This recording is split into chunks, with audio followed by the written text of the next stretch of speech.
देखिए, देश के इतिहास में और हमारे जुडिशरी के इतिहास में ये एक हिस्टोरिक जजमेंट है।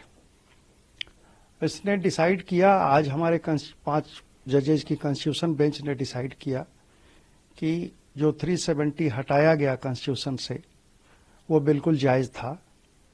केंद्र सरकार को ये पावर है और जम्मू कश्मीर का जो स्टेटस था under the constitution, original constitution, वो एक टेम्पररी प्रोविजन था 370 का, उसको हटाने का पावर गवर्नमेंट को था, पार्लियामेंट को था।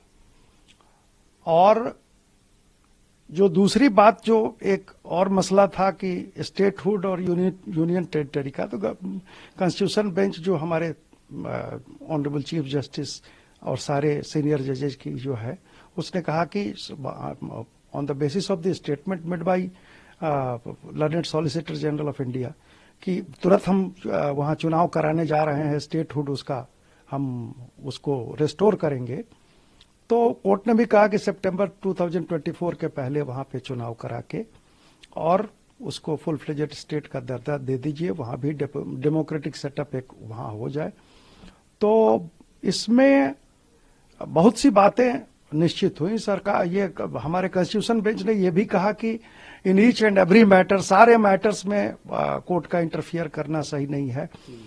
खास करके जो state under the presidents rule है, उसमें अगर गवर्नमेंट कुछ डिसीजन लेती है तो उसमें तो इंटरफियर करने का कोई मतलब ही नहीं है। इमरजेंसी प्रोविजन है और कुछ विशेष परिस्थितियों में प्रेसिडेंट रूल इम्पोज किया जाता है। तो अब उस सब चीज, सारे केसेज में अगर कोर्ट इंटरफियर करने लगे तो एक सरकार चलाना मुश्किल होगा और डेमोक्रेटिक सेटअप के लिए ये खतरनाक होगा। तो कोर्ट ने सब मिला जुला के एक बहुत ही अच्छा और देश हित में एक जजमेंट आज दिया है। हम समझते हैं कि आज जुडिशरी ने अपनी गरिमा को बहुत आगे बढ़ाया। लेकिन सर, क्योंकि इसमें जो बैच ऑफ पिटीशन थी, इसमें रीजनल पॉलिटिकल पार्टीज की भी थी, उन्होंने बहुत ज्यादा खुशी नहीं जताई उसमें। उन्होंने बोला हमारी पॉलिटिकल लड़ाई जारी रहेगी। लगता है ये पॉलिटिकल स्टेटमेंट ही है। ये पॉलिटिकल 16 आना राजनीतिक स्टेटमेंट है। वो देखिए, पॉलिटिक्स बहुत सा, देखिए पॉलिटिक्स तो अच्छा है, डेमोक्रेसी है, इलेक्शन का से ही सरकार चुनी जाती है। तो राजनीति करना ठीक है, सबका हक बनता है, सबका अधिकार बनता है। लेकिन पॉलिटिक्स के तहत आप एक राष्ट्र हित को, देश हित को छोड़ के और दूसरे ढंग से, दूसरे नजरिए से चले जाते हैं, वो बड़ा दुखद है। तो अपना करेंगे, लेकिन अब जब कोर्ट का मुहर लग गया, सुप्रीम कोर्ट का मुहर लग गया कॉन्स्टिट्यूशन बेंच का, तो किसी के कहने से कोई फर्क नहीं पड़ता है।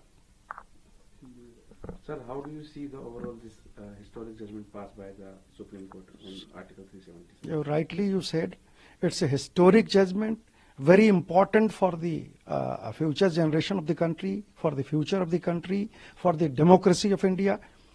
See, this 370, the court has said that the 370 was a very temporary provision in the constitution. So the government had full power, full authority to remove it.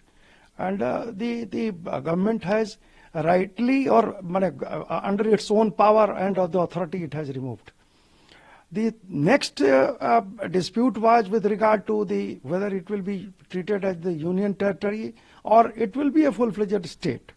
The court has not gone into that actually controversy because of the fact that the learned Solicitor General of India himself submitted that we are going to grant it the statehood. And very soon the elections will be held. Court has also fixed a time frame.